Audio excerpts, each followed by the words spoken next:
tupate control. Kesho tusipatane na back control. Put it in my heart, put it in my soul. Weka Mungu mbele atake control. Isiwe story, imambo ni ngori. Maisha si movie, usije kesho ukasema you better take it slow. Well, welcome to another exciting episode of Monday Football. Today we are calling it Monday Grooming because it's all about how does a footballer groom themselves? What's the procedure? How should they go about it? So I was about to get a haircut before the show began, but I was told don't worry about it. You're going to get the haircut here. So my good gentleman here is actually doing that for me. We've got a big team here from Azizi Hair and Beauty College. They'll be showing us how footballers should be looking when they get out on the field. When you look good, you feel good. When you feel good, hopefully you score goals. And that's what we're hoping will happen today. We've also got some special guests here, a team that's going through this process. And I'd allow Mike Okinyi to tell us who our special guests are for the day, Mike. Thank you, Wahiga. I'm jealous now that you're being groomed there, but I have no hair to cut. That's a biggest problem.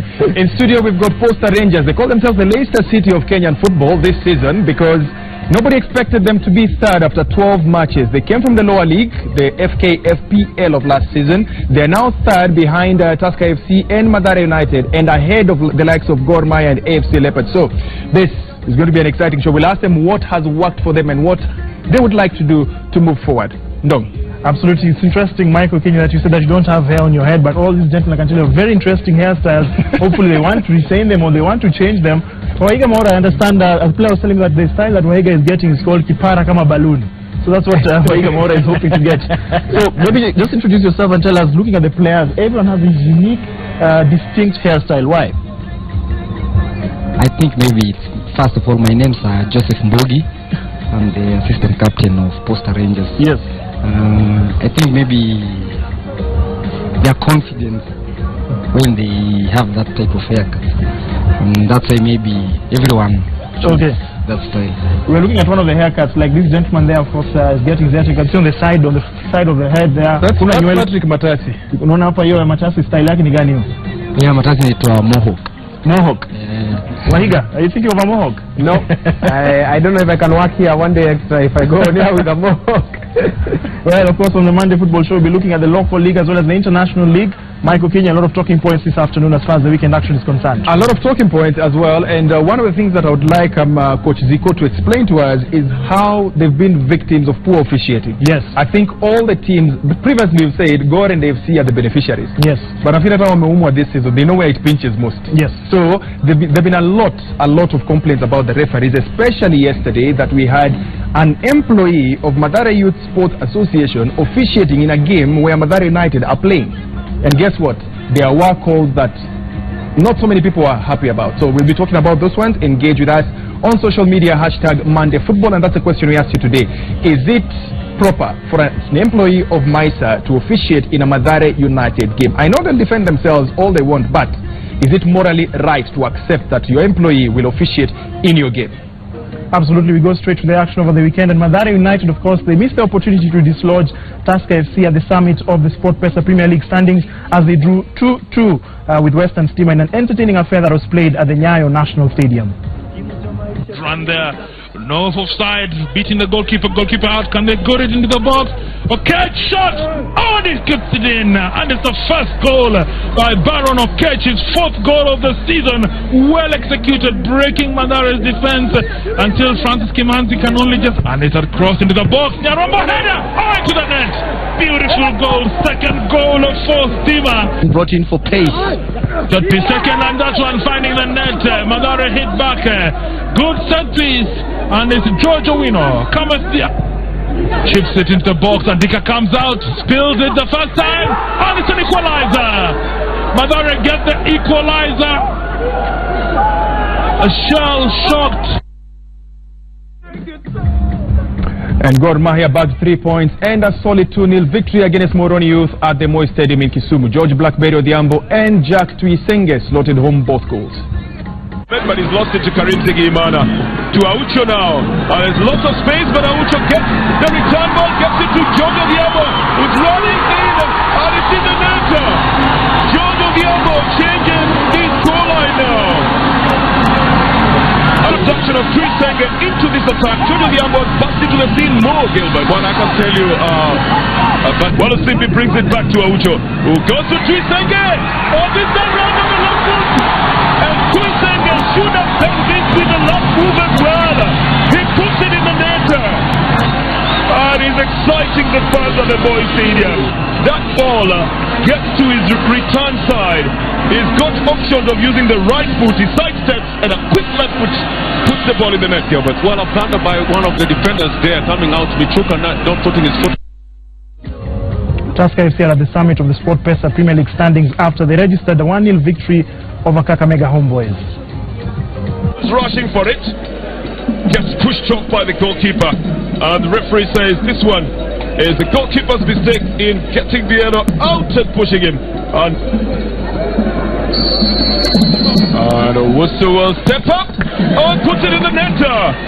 Even though the goalkeeper would have been going in the correct direction, Owusu makes use of the power and puts the ball in the net for Tusker to lead this one in the 80th minute. A celebration, of course, not very, very frenzied.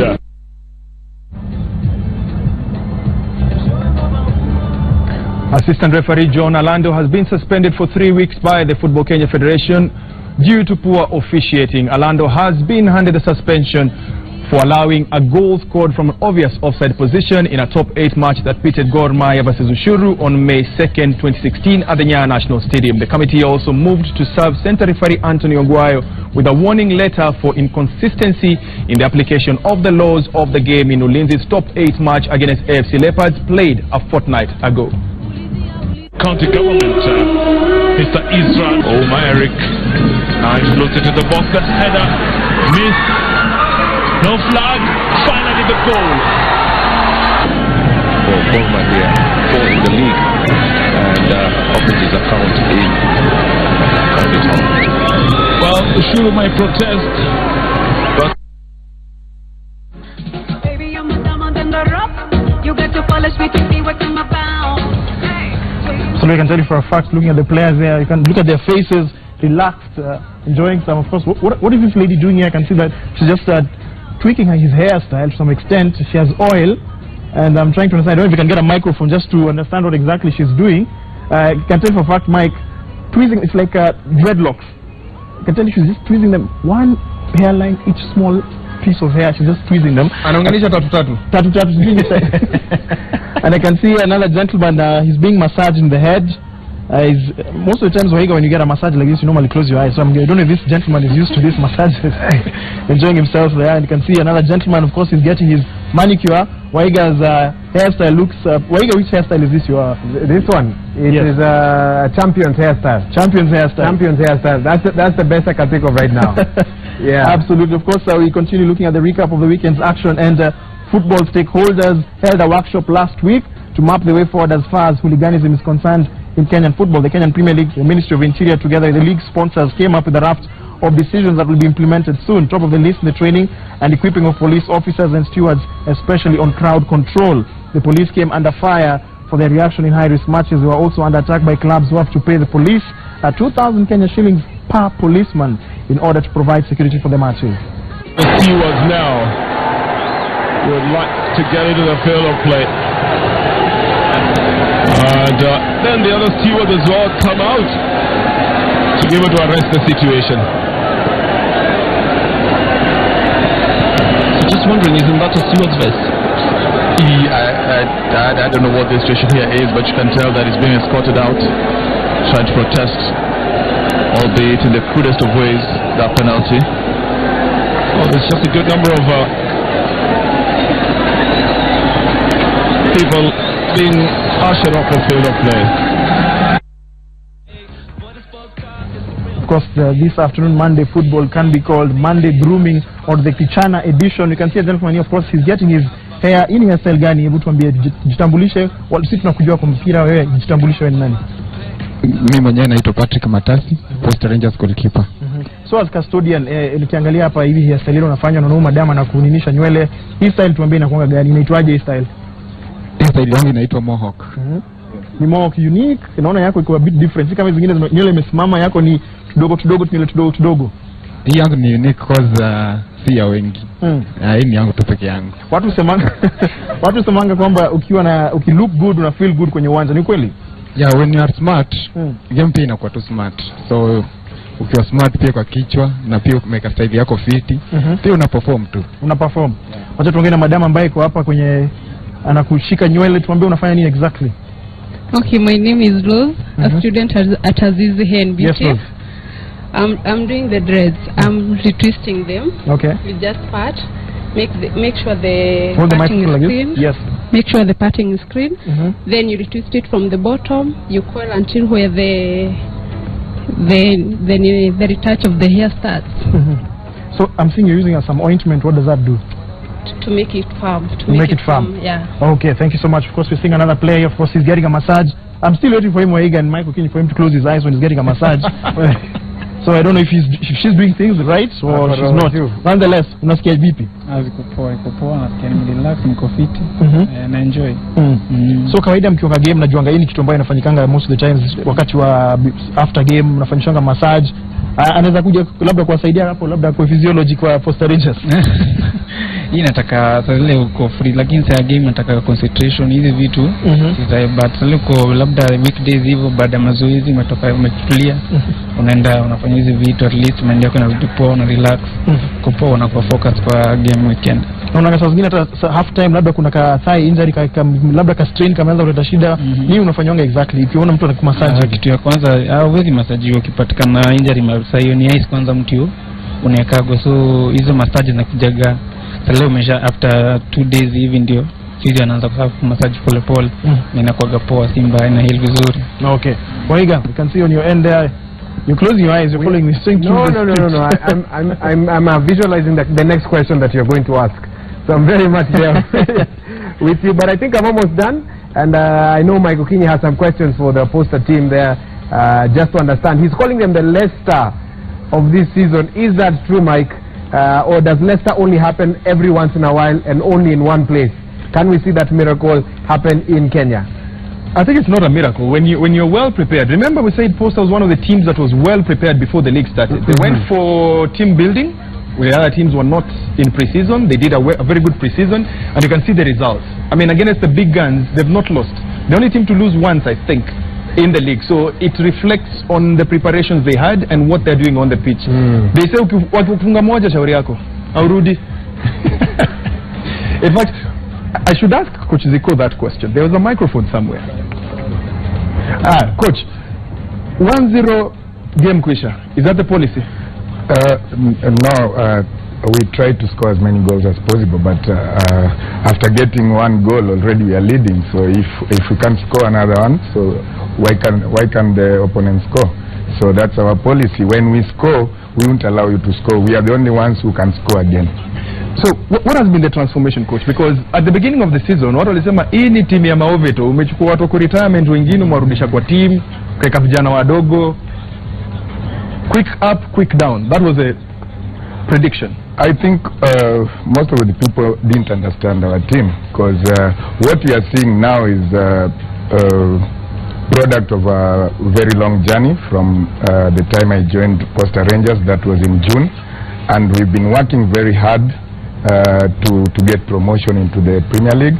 After getting promotion, we knew we had the machinery to go and work in the Premier League, because most of these players have played in the Premier League before, and they are not as Ovetos as people are saying. These are very young people. It's only that they were looking for somewhere to be comfortable in terms of employment, and they went to a lower league. But now they are coming back to the league where they are used to, and that's why we are getting these good results. Does it is it an advantage to Posta that you're a very good defender in your playing days and in the national team, that you've implemented the same defensive discipline at this team? It's not because I was a defender, but in football you start building a team by defending. You can't build a team by attacking. You start by defending. Then when you defend well, it gives you it becomes your springboard to attack. So I think that's normal in football. That's the way teams should be built, and we are comfortable doing that. I want to ask Nyaga one question because I need to understand something. Nyaga kuna mic kweli? So Nyaga jana ulifunga macho ama ilikuwa ni bao tayari? Nilikuwa nimehesabu. What happened jana? Sincerely speaking, siwezi kuambia nili happen. Nilikuwa sure na score, ni kitu tumekuwa tukiwakia. So siku understand nili happen. So watu wengi wanasema Nyaga ni mchezaji ako experience, you're a good player, you've played up to the national team. Why Posta Rangers? I think you're one of the longest serving players were Posta. Why Posta Rangers and not any other team? Okay. I think Posta Rangers, they gave us security, a long-term security. So when you look around for almost all the clubs, that's the main thing you need in life, security for your family. That's why I decided to go to Posta Rangers. Yeah. Were you sure that mtarudi kwa league KPL? Definitely, with the signing we had, I was sure we'll go back to the league. Yeah. Okay. We'll engage the other players as we move along. Bernard, I'm sure you're somewhere.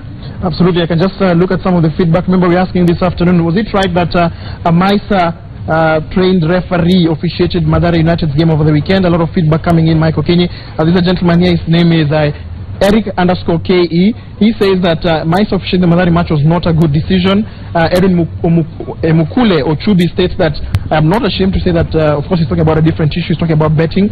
And then, this is, as this loads, this is Chemai's Korir Edwin. He states that that is not right. The fact that a Maisa-based referee officiated the match. George Nyango simply states negative.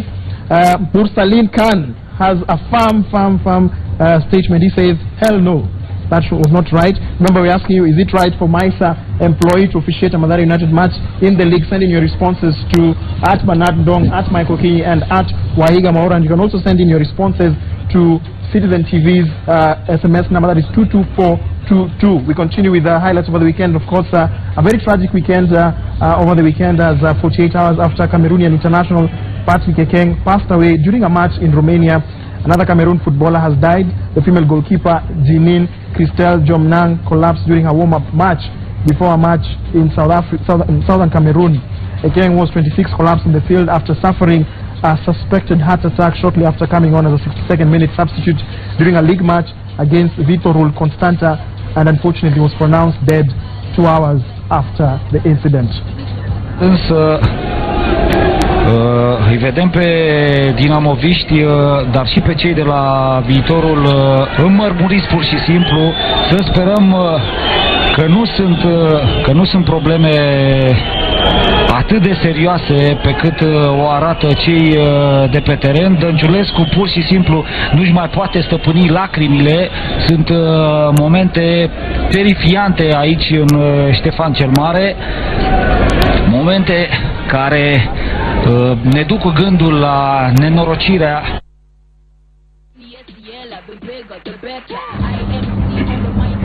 We continue the show, and there's a very interesting question here, Bernard. At Team Arsenal KE says that is Joseph Wataka.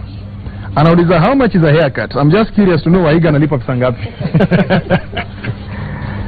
I don't think I'm the right person to answer that question because sikuwa nimeuliza bei kabla ninunue. So those are matters that's going to discuss after the show is over. But I assume different rates, different places. If you want a haircut in Westlands, lazima uliprepare rent ya Westlands. Kutaka hard haircut under the tree, I don't think there's kuna rent hapo. Diplomatic response, Mike. Mimi nafaa kuwa ambassador. But you know Kinyozi is the best fundi you have. It's true. All the fundis and the one you see almost every day. Atakwambia sina spare. Kinyozi, the only thing I can tell you, steam imepotea. The person who WhatsApp texted you, just ask him how much he pays, then we can discuss from there. Analipa pesa ngapi? Alafu tunaweza discuss na boy tuoneka anaweza pata rate poa. Anaweza kuoneka kama ile kinyozi ya pale ziwa. Naambiwa angalia side ya Sare, unajua angalia side ya Tao. Kwisha. It's two ways. You just look at two sides and that's normalize your story. Yes, I want to do something that Wahiga likes doing on this studio. Ndaiba hiyo nini yake sasa. Where's the microphone? Who has the mic? Kuna Nyaga. Now this is what we'll do. All these players will introduce themselves and I want to know those nicknames because kila mtu akona nickname yake hapa. Asiposema hiyo nickname mtu ambie because everybody is anauliza hapa anasema mbona wao wachezaji wajitambulishi wote. Tunataka kujua. Hashim, usiogope na kuona unaingiza maji. Hizo nickname tutazijua zote leo. So So tuanze wapi? Tuanze kwa Nyaga? Tuanze hapa chini. Haya sawa. Tuanze kwa Nyaga. Introduce tu. Kwa majina naitwa Joseph Nyaga. Nickname ni Babu. Mbona naitwa Babu? Ata unapenda kulala. Mimi ni veteran. Ndio nakuita Babu? Niita Babu. Haya sawa. Pitisha mic. Kwa majina naitwa Bonfas Baraza. Nickname ni Hank Swiza. Hank Swiza? Yeah. Mtu anijibie hiyo swali jameni. Hank Swiza mbona anaitwa Hank Swiza? Anybody? Wewe, hebu tuambie. Anajua alone jina yake alikamti nayo hivyo. Alikuja nayo jina? Hebu tuambie mbona unaitwa Hank Swiza? Ama mbona unajiita Hank Swiza? Hiyo jina sikuita, hiyo jina nilipewa na mother. Oh, your mom? Yeah, I'm the only boy, so alinita Hank because I'm handsome. Haya. Pitisha microphone. Tuambie hapo kwa mtandao. The internet never lies. Kwa majina naitwa Patrick Macharia. Nickname ni Masha. Nice. Okay, kwa majina naitwa Austin Juma. Nickname ni Geometry. Nickname ni? Geometry. Geometry? Yeah. Ilitoka wapi hiyo jina? Jina mimi ni Fanoman. Sasa ilitoka kwa Dimitri Babatov. Kwani alinipa sana ndio maana nilichukua hiyo. Sasa Imani jameni, si unalala kama una meza painkiller kila siku. Itabidi tuvumilie tu. Champions League. Tawai. Taingia. How? Si tumebakisha game mbili sasa hivi. Hizo game mbili tuko short up. Tutapata 6 West Ham.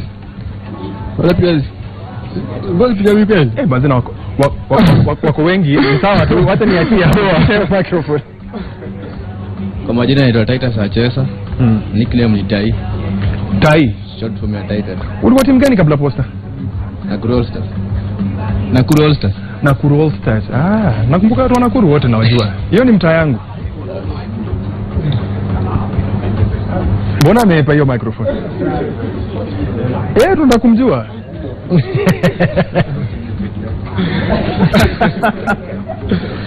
Kwa majina naitwa Wilberforce Bruce. Mimi ndio physio wa team. Nickname ni Olelo. Olelo. In fact, Waiga, the question you're asking about, in terms of the emergencies on the pitch, Bruce ndio yuko hapa. Okay. Atakujibu hiyo swali. Haya, pitisha huko nyuma tu. Kwa majina naitwa Peter Mturi. Mimi ndio kit manager. Nickname Pinches. Pinches. Hiyo najua mahali ilitoka. Kwa majina naitwa Pascal Ochieng. I am the team manager. Nickname ni Okulo. Okulo nickname kama ni jina yako? Ni jina na pia ni nickname bado. Okulo Manpower. Ndio hiyo. Nilikuwa najua unadanganya. Umepeana nusu.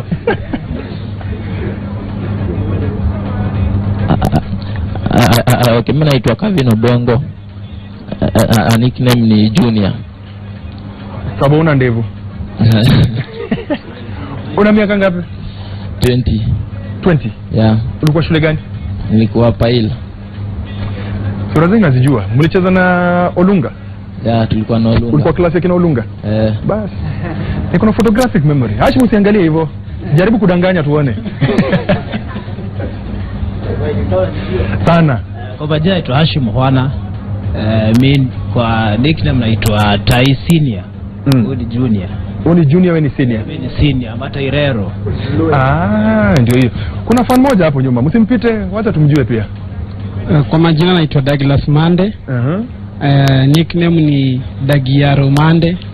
Poster fan. Yes. Poster one man. Unapiga kelele peke yako tu. One man. Jana umepiga nduru, Nyaga bao, ukatupa flag kwanza. Yeah. Hiyo ndo kazi yangu, lazima niwapatie motivation juu na passion na hiyo ball. Si kwa tu fan peke yake, passion. Mbona je recruit wengine? Unajua ball. Leo kujitolea. Okay. Unajua ndo kuwe fan. Lazima kuna kitu na feel na team. Ndo kama. That is why mimi niko hapa. Kuna wengi sana maybe tukibeba hiyo kikombe. Ndo atakama kwa fan. Wewe kuchotea ngapi ndio ukamstudy? Mimi sichotei, mimi ni mtu napenda team na kufa na team, that is why niko hapa. Sawa. Haya. Peana mic hapo. Kwa majina naitwa Joseph Mbugi, nickname Kapelo. Kapelo, mbona ulihama Mathare? Madhari nilitoka kitambo. Ndio hiyo nakuuliza mbona unihama Madhari? Sijauliza ulitoka lini. Nimeuliza mbona. Nimetuli offer basi. Offer ni kwa Smart. Haya, sasa tuambie hiyo jani. From Madhari mpaka Posta umepitia wapi na wapi? Nilikuwa Madhari Youth. Nikatoka Madhari Youth nikaenda Mahakama. From Mahakama nikaja Rangers, Posta Rangers before nini watoke. Posta watoke. Alafu Rangers ndo nikaenda Tusker. Tusker ndo nikakaa 2 years, alafu ndo nikapata offer poa. Nikatoka Tusker ndo nikakuja saa Posta. Mbona mchezaji amove hizo timu zote? Unajua nimehesabu kwa mkono tu hivi. Huko kwote au huko umetulia mahali popote? Nilitulia tena vipoa tena sana. Lakini kumove Madhari Youth ilishuka. Mimi nilikuwa nataka kucheza top league. Okay. Na Madhari Youth kiangalia tulikuwa vijana, nikaenda Mahakama pia. Nikatoka Mahakama sasa ndo nikaenda Tusker. Sawa. Umejitetea lakini sawa tu. Hai, Webo, tuendelee. Lawrence Webo, goalkeeper trainer. Naitwa Lau. Shika mic vizuri Webo. Si mara ya kwanza umekuja hapa na tulikuambia vile kushika mic. Lau. Umefunza kina Matasi ile tabia yako? Gani? Ukicheza na Gor na FC afadhali ukufe. Hiyo ndio unaita selectors kwa hiyo unasema watu national team wakuja hiyo siku. No, ni motivation. It with the fans mostly hizo kelele zao ni kama motivating factor. So the way they're shouting, wakidhani wanashangilia timu yao bado tunakushangilia wewe. Yeah. So is it a way of proving a point to these teams? Gor na FC. Because nime notice anywhere you are. Ikiwa ni Gor wana attack kama ni FC, whether wewe ni coach ama wewe ni mchezaji, response imekuwa the same kutoka kwa keeper. Mbona? It comes natural. I don't know. Wewe tuambie experience yako. Mbona ulikuwa na kazi ya Gor na FC hivyo? Gor. Kwanza Gor. Sema tu story ya Gor kwanza. I think we're going to just open play. It was easy to learn the moves. Maybe as for me, it would be another keeper. And because when nimecheza ball, it could have been very easy to study games out other than other teams ziongeje wana move. Okay. Sawa. Nzito amalize sasa. Mimi tu John Wahu. Nickname, wacha kujina nickname Mike. Hebu tuambie ni kweli? Na ile mmempatia ile ajuagi.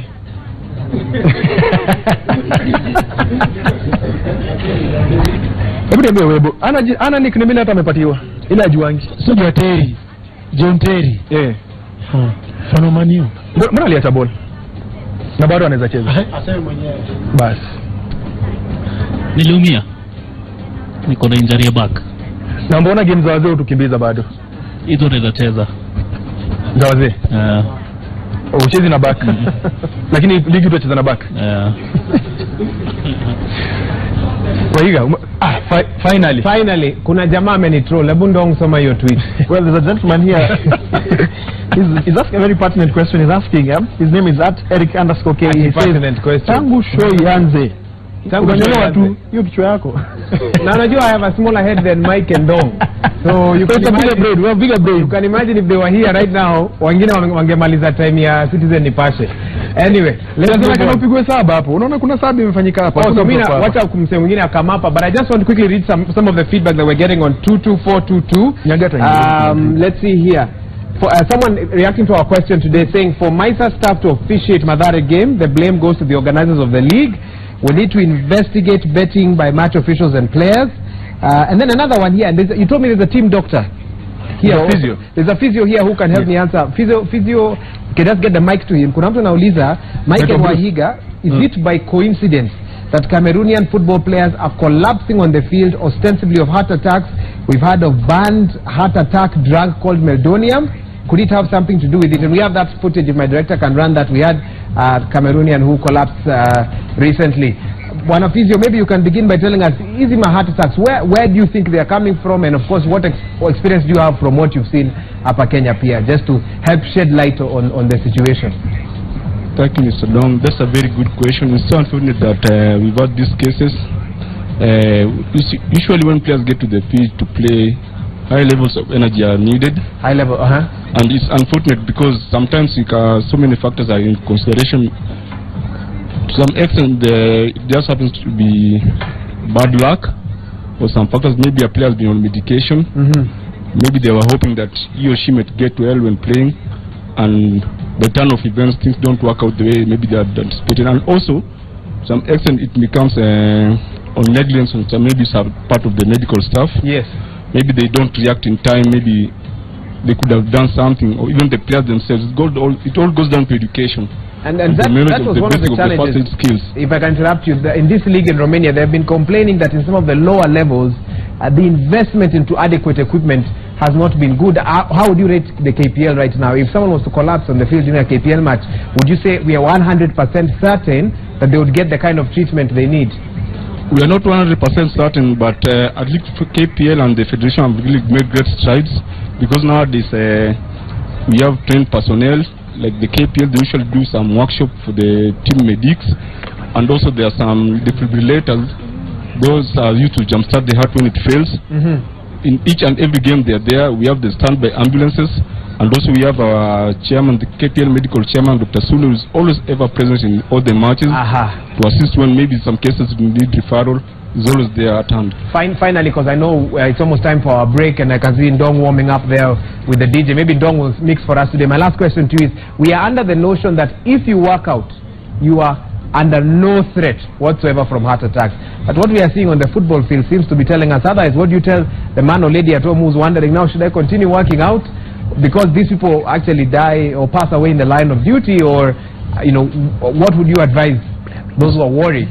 It's just a myth. All I can just advise them with those are working at home is these things do happen. Accidents do happen anywhere, anyhow. They can happen on the shamba, at the office, in the field. So it's just they should not maybe shy off from working out. It's just that maybe, as I put it, if maybe fate happens that your day comes when you are maybe in the field of play, but it's not that footballers are most vulnerable, just by bad luck. I like that. It's not that footballers are the most vulnerable. Yeah. Well, thank you so much. I think amazing insights there. Bernard Ndong, over to you. Before you go to that, Bernard, I I remember an experience some time ago. Lawrence Webo collided with the pole, the goalpost, in a match. And it was a crazy experience. If you saw the footage, everybody thought he's not going to get up from that situation. Maybe Webo, you could tell us your experience. What happened in that game and how did you recover? And if you have phobia still, because at some point you played with a headgear, isn't it? Yeah. So what happened in that game? I think it was a game against Tusk FC at Nya Stadium, and it was raining anyway. So I was trying to make a save, which was from Alfie, Orlando, in a very acute angle. So despite the fact that I saved the ball, I twitched myself on the post. So the issue was, these goalposts are made of steel, and that is very risky for players. Even right now, I think I lodged a complaint about the goalposts, which I think up to now they have never rectified. Until it comes back to the issue of security for the players. Because after that incident, nothing has been done. And in case another one happens, what shall we have to do? What happened on the pitch? Did you collapse? Did you ulipoteza fahamu? No, I never collapsed. And I never felt the pain, because I think it was so cold for me to feel the pain. Because it was raining. Yeah, it was raining. Coach anasema ulijifanya tu mundu strong. No. Si vile. Okay. But after hapo nilikuwa noma. Okay. Yeah. Thank you. Bernard, over to you. Absolutely. Of course, on the feedback lines, it's interesting. There's another gentleman here. He's taken a tangent. He's not responding to the question you were asking earlier on in regards to Mathare FC, the fact that Mathare United referee from the Youth Academy, rather, officiated the match. This is a gentleman who is asking about our other guest this afternoon, and this is DJB. I can tell you for a fact, DJB, just read what he stated. This tweet over here. What has he said? This one? Yes. Ati wow, huyo DJ wacha tu. You have a fan, you have a lot of fans. Of course, most of them are watching, but Thank you. people interested in finding out, very few female DJs in the country. Where did your journey with the Dex begin? That was in 2014. 2014. Yeah. What prompted you? What was that significant event that you told yourself, I'm more interested in being on the turntables? I just loved it from way back, since I was in high school. We used to have a session on Sunday where us guys used to watch TV. Yes. And I was the one who was changing the channels. Yes. Yeah. So what are the challenges you face as a female DJ, and how is the industry for lady DJs? Well, it's not that easy, I can say. Yes, because we have to compete with the guys. You have to compete with the guys. Yes. Final question, of course, when you do a money transaction, when you send some money transaction, I'm sure it doesn't say DJ. What is your name? No, my name is Elizabeth Jambi Wamboy. Okay. Yeah. Thank you so much. First, just we head on into a break in just a moment. It has been the fast for 5 minutes. You know, in a football match, it's the first half. The second half, we're going for a water break. For us, it's a music break. She plays for us a playlist. Heading to the break. We'll see you soon after this.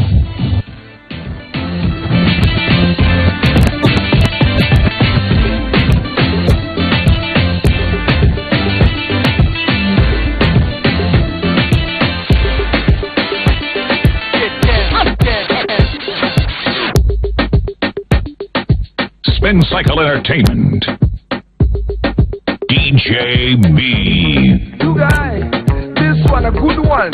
A good one, a good one, a good one, a good one, a good one, a good one, this one, a good one. You guys, Kunet, Kolo, Monsieur, Alcio, back in the dance, let's go.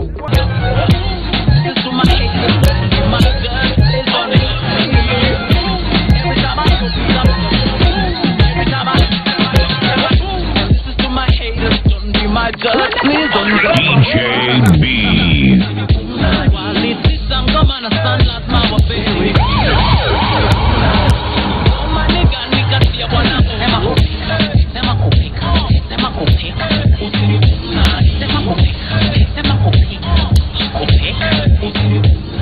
Well, welcome back to Monday Football. We're calling it Monday Grooming today. Ndong added an interesting twist, Kichana edition. Let us know what your thoughts are in terms of how these players are being groomed. And also your thoughts on our question. We're asking you, do you think it was fair what happened over the weekend? Someone with roots in Mathare officiating a game where he'd have to make a choice about them. What are your thoughts on that? Talk to us, 22422 is our SMS line. The hashtag is Monday Football. We also have a very special guest who will be joining us shortly. Her organization won a huge award internationally, the Laureus Awards, and we'll be talking to Rachel in just a bit. But for now, these are some of the highlights from the weekend on the international front. Newly crowned English Premier League champions, that's Leicester City. They sparked more celebrations at their home ground when they completely outclassed Everton 3-1 in the penultimate round of the season. Here are the highlights of that a game that they'll never forget.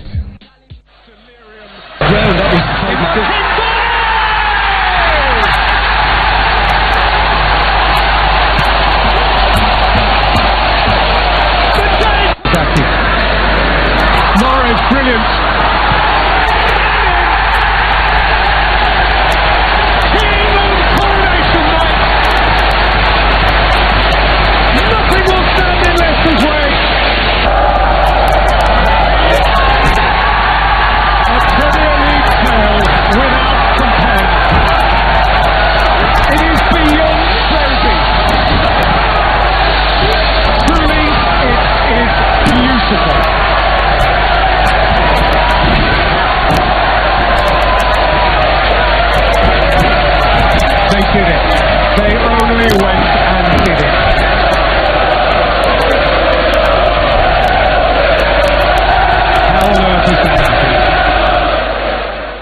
Well, we stay with that story, and after receiving the Premier League trophy and presiding over Leicester City's 3-1 victory over Everton, manager Claudio Ranieri was doused in champagne for his trouble.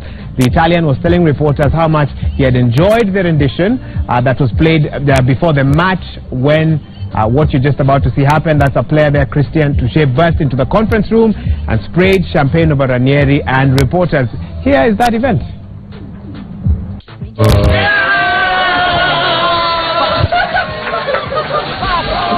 Hey, you too!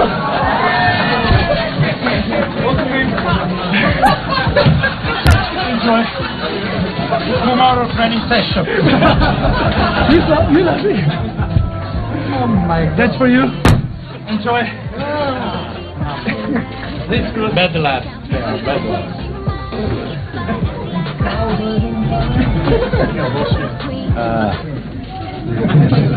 Thank you. Better than nothing.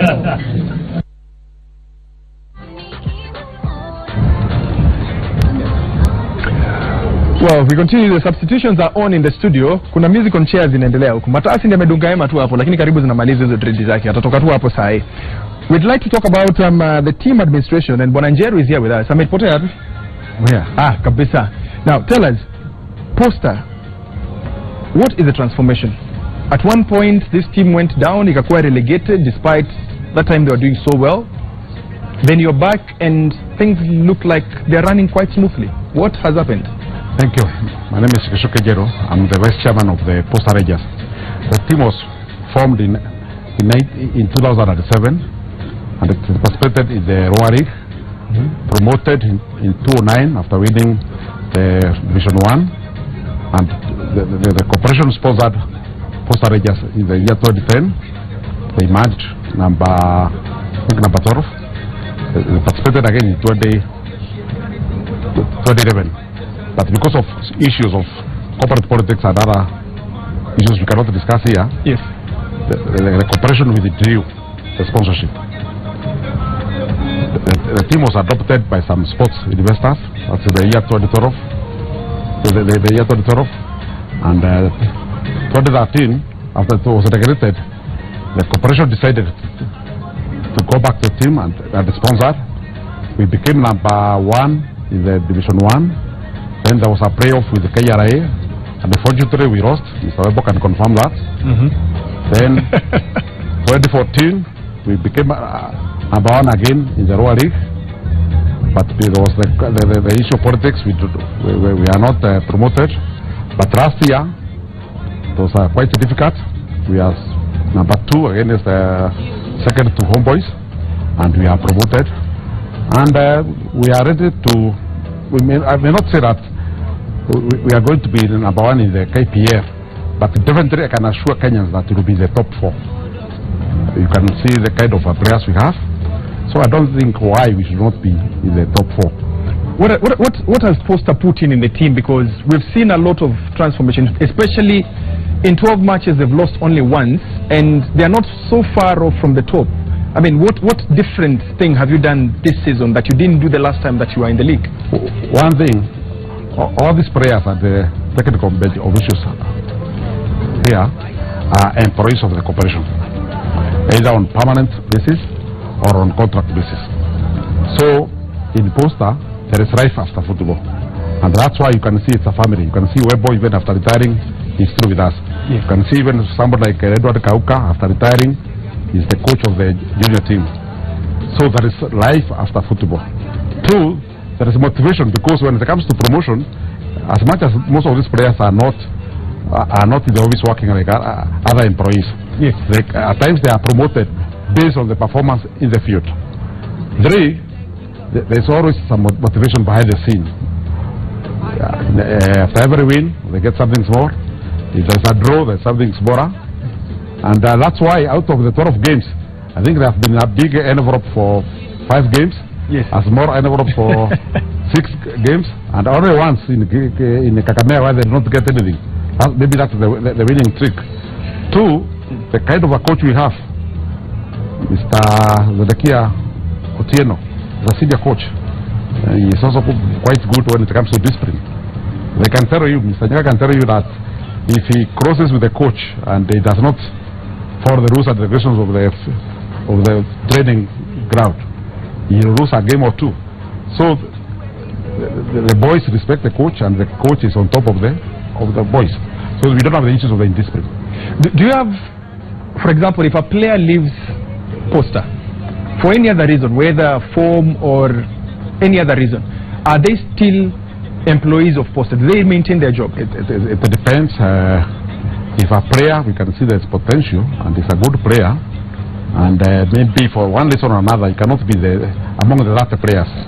Once in a while, we may consider if he gets a proposal from another club, we can run him out. Or if they are dropped for one reason or another, we do have programs with other teams, particularly the government decisions teams, like KCB. They are now on the Roa League, and I believe they have about 4 or 5 of our former players. Those players are still employees, They are on half day release. So if they can work hard and get back to their form, yes, come July or come next year, they will come back. Okay. You don't sack players because their form has gone down. You can only sack them because of indiscipline or other issues. So you promised top 4. We can speak at the end of the season na tuseme ulisema top 4. Bahasha iko wakimaliza top 4. Top 4? Yes. And I don't see why they should not be on the top 4. I don't see why. Because it's the same players who the same quality which is in Ulinzi, Tusker, Mathare, Gor or AFC. So kuna bahasha wakimaliza top 4. Top 4, I can assure them that at least there's something even bigger than bahasha. Basi. Waiga tumemalizia hapo. Kuna bahasha? Kuna bahasha. Yes. Well, that's okay. That's what we have for now. Meanwhile, let's take a look, of course, at some of the other stories that took place over the weekend. Lots and lots of action there. And let's take a look at Sunderland. They left the drop zone, scoring 2 goals in a span of 2 minutes to edge Chelsea 3-2 as the Blues captain John Terry was sent off for a second booking. And the shot fired in. What a finish! Worthy Kesrick! Hazard looks to have rediscovered some of the swagger he showed last season. Here is Cahill, and it breaks to Costa, and Chelsea have the lead. A hammer blow for Sunderland. United striding forward. Fabregas was possibly caught, but here is Azpilicueta again, and it's Matic! And Chelsea retake the lead in the closing seconds of added time. Brilliant goal from Veer. Waits for Van Aanholt to step back onside. The cross finds Fabio Borini! And Sunderland have... Here's another chance, and the ball breaks towards the goal!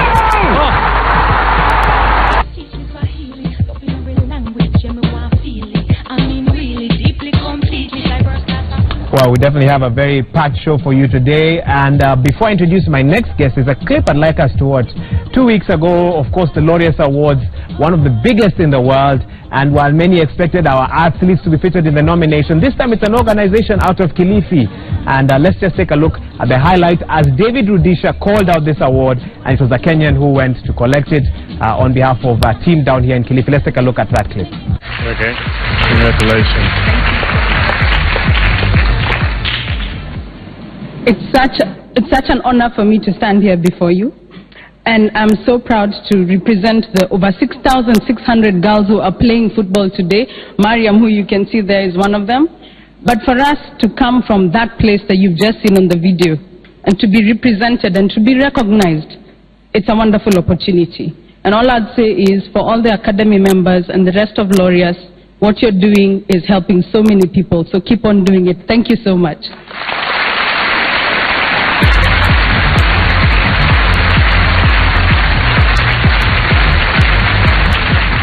For some reason, my director wasn't quite sure if the lady who's here with us is the same one on TV. He's been asking her to smile, and I think she has, and I think, my director, are you convinced?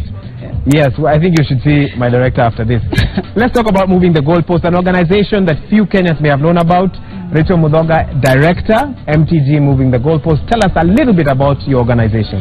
Thanks so much, Ohiga. And Moving the Goalpost was started in 2001. We are a sports for development organization, but we do this, we work through football, and we work with girls and young women. So we work with girls from 9 to 25 years. And the purpose for getting them involved in football is so that we can have an opportunity to give them life skills. Our goal as an organization is to build leaders out of girls and young women. And so what we do is that we get them into football teams. We run an annual league. But then beyond that is that we are also looking at the skills that they can get. Leadership development. We work with the community about girls' rights. We also give them reproductive health, education and information, and economic empowerment, all of which is supposed to make them holistic human beings. Okay. I know this is a story that you can write a book about, but while we're taking a look at that clip one more time, as we talk, briefly walk us through the experience of where you travel to, the kind of service, I can imagine it's something that's never quite happened to you. And of course the stars you met. I'm curious to know who you took a selfie with. Okay, so It was really wonderful. I mean, the awards were held in Berlin, Germany, and I got to travel with one of the girls who plays for Moving the Goalpost. Her name is Mariam. And it was really nice for us, traveling business class, sitting next to Rudisha and others in business class. And but then also when we got to the hotel, we stayed at the Kempinski in Berlin. And when we stepped out of the hotel to go for the awards, it was red carpet, but it was madness out there, like media, people coming, they want autographs from the stars. It was quite exciting. But then at the award ceremony was also really nice because we got to interact with all these sports stars, and after we received the award, especially when they learnt about the work that we do and they saw the video that they showed about our work, Lewis Hamilton walks up to me and says, I'd like to shake your hand. Lewis. I know all the women watching this show must have been going crazy right now. Yes, go and move in the Goalpost page and you can enjoy the pictures. Also, you put all the pictures on your page. Does that award mean anything now that you've come back to Kenya and life here continues as normal? It certainly does, Mohiga. I'm standing here speaking with you about moving the Goalpost, right? So it's given us a lot of exposure. We've had a lot of opportunities and the media has really supported us in this. But then two is that we want to use it to profile sports for development. That sports is good and it's wonderful that, especially like the example that we're getting today about Posta and the work that they're doing. But sports can be a tool for the development so that we look at all the goals that we as a country have that we want to achieve in terms of development. We can be able to use sports to help us achieve those, be it health, be it education, be it youth development, all of it. So you're very strong on sports for development. A question Michael Kinyo always asks guests who come here with unique stories. Partnership with the federation, is the federation aware of what you're doing? Is there a way you can synergize to maybe take it beyond Kilifi and we have you here and in other parts of the country? Yes, there's definitely room for partnership because, we have one of our former MTG girls who's now playing for the Starlets. And so there's definitely a lot of room for growth for women's football through a program like ours. And the current chairperson, Mr. Nick Mwenda, has reached out and he's happy to hear about the award that we received. And we're hoping that we can build on this to be able to get a lot more out of it. Last question. Players who are beyond 25, you've worked with them, they have reached, unfortunately they're now 26. Do you just kick them out, go and fend for yourselves? No, we don't, because some of the girls that we're working with have been with us for over a decade. MTG has been a part of their life. And so what we do is we have an exit program, and we put them through some training and some development to prepare them for the rest of their lives. But then that's actually the point when we can have discussions about, what business do you want to run? What employment do you want to work towards? So that we can help them to build their career paths. Thank you very much. Very well spoken. She gave a similar eloquent speech as she picked up that award. A fantastic opportunity for her. Great opportunity for Kenya as well. Of course, we'll continue to follow and see what this organization will do with their newly found fame, I believe. Thank you. Welcome very much. Thank you very much, Rachel. Mike, you haven't gotten a haircut, no manicure, no pedicure. Or did you come before set? Wameniogopa, wameniambia nifanye baadaye. Demand zangu ni mengi. Nywele, makucha, masikio, miguu. Ngoja kidogo. It will take a bit of some time. But the lady who's responsible for all this is Carol. She's here with us. Carol, tell us about the people we've brought into studio today. Yani leo tumeona dreads zinasongwa, massage nini.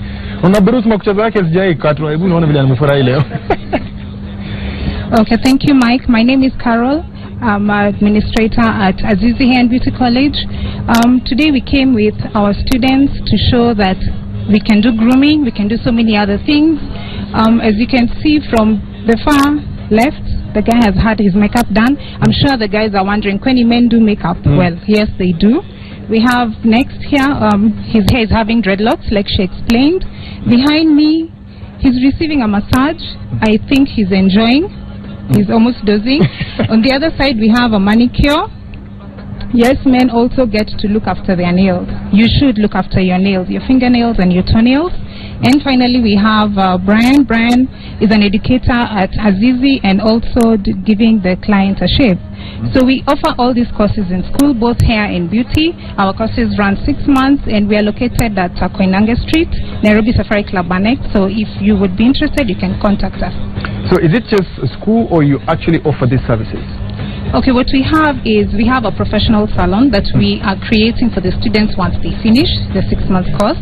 So yes, we train them. As you can see, we train them on everything to do with hair and beauty, and then of course there's a salon whereby they will come to work in. So we do have a professional salon as well. Men don't like grooming at all. Atupendi maneno. Why is it important? You will be surprised, Mike. Probably now they look amazed, but if you come into the salon, you're going to find men. They spend a lot of money to have their hairs done, to have their nails done. They do body wraps, they do body scrubs. Body wraps and body scrubs is when they have, it's like a massage, but before the massage, they have their body scrubbed. So yes, men do grooming. Mimi nisuguliwe mwili. That's what it's called. You should come, we try. You'll enjoy it and you'll come back. Hiyo nitajaribu siku nyingine, but it's been amazing. We've never done this on the show. We're quite glad, and the boys can tell you they don't really go through anything like this before. Actually, for sportsmen, is it important to have grooming done before uingie kwa kiwanja? Si wanaenda kusweat? Apart from sweating, actually, I think they need to have a massage. They need to relax before the game so that they are fit. In terms of relaxing, we talk about body massage, we talk about the head massage.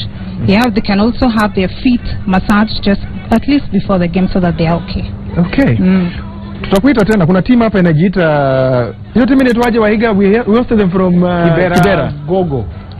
Is that their name? Gogo FC. Yes. Gogo FC wanasema mkituita studio tena studio tumeshinda ulete hao warembo. Au umeona warembo. Ulete hao warembo makeup tena. Thank you very much, Caro, for joining us. We really had fun with you guys in studio. Bernard, what you? Well, because it's been a pleasure this afternoon having the lovely DJ Bish. There's a lot of fans here, Michael Key and Wahiga Maura. It's interesting to find out. A lot of fans here, of course.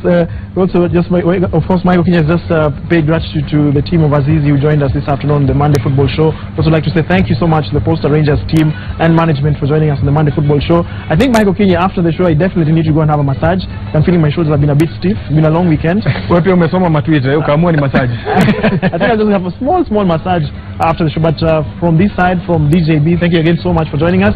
It's bye for now. Enjoy the week, and let's see you again next week on the Monday Football Show.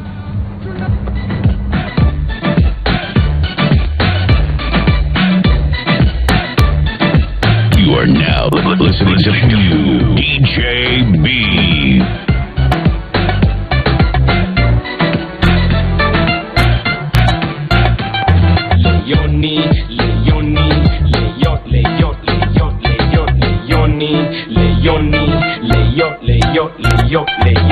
Leoni kokoketa toki hapa kwa hivyo ukitaka